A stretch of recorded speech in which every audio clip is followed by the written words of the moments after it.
Kwa jinsia nimeanza 2017. Nimeendelea na dokta mpaka nakujua hali yangu kuwa ni vipi.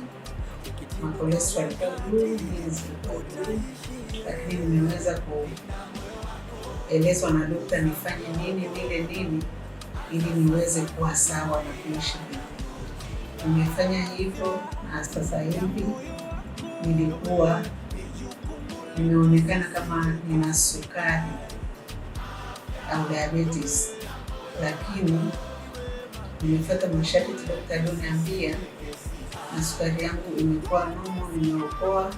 Nilikuwa nipate dawa ya kama shilingi milioni 1 nianze leo, lakini nimekutwa sukari yangu iko normal na iko sawa sawa, naendelea vizuri.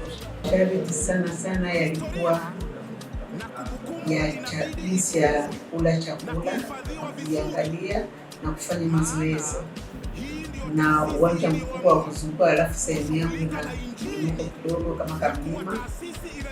Nyumba yangu ni ya ghorofa moja, alafu nalala juu ya ghorofa, kwa hiyo napanda na kushuka kila mara, na nilifanya hivi kila wakati. Asubuhi mapema naanza na matunda ya tango. Naanza na tango na papai kidogo, alafu nakula na kipande kidogo cha embe, lakini tikiti linakuwa zima.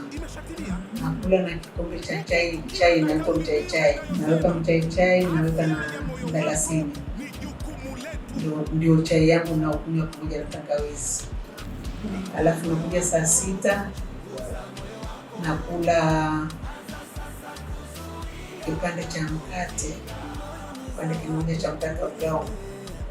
Nakunywa na chai ile ambayo haina sukari, haina asali, ile ya mchai na nini nakunywa.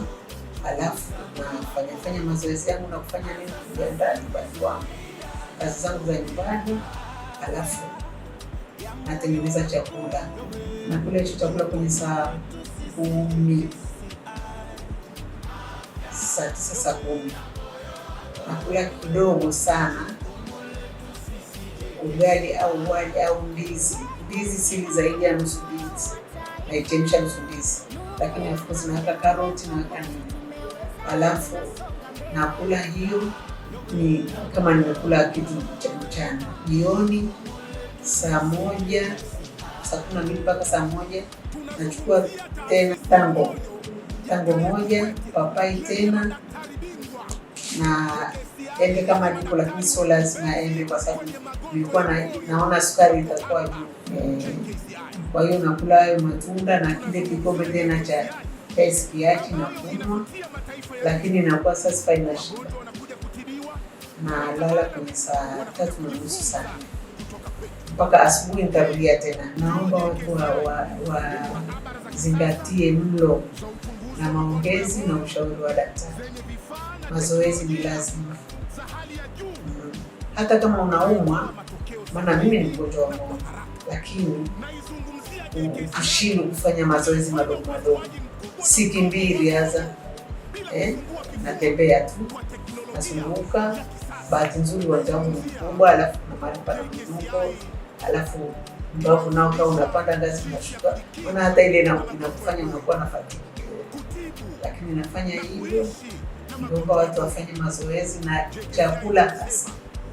Chakula ukila sio wali ule wali unajaza sahani, hapana.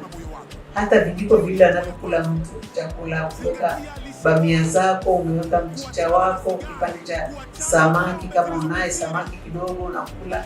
Mimi na gastritis, kwa hiyo si dagaa. Kwa hiyo kama una dagaa unakula, hivyo vitu vitakusaidia sana kuliko kujaza labda manyama. Umejaza kula nyama nzuri na mafuta, unakaanga. Na chakula changu mimi hakikaanga, nachemsha tu na mboga inakuwa tamu kweli. Moyo ni wa kwako, ulinde. Linda moyo wako.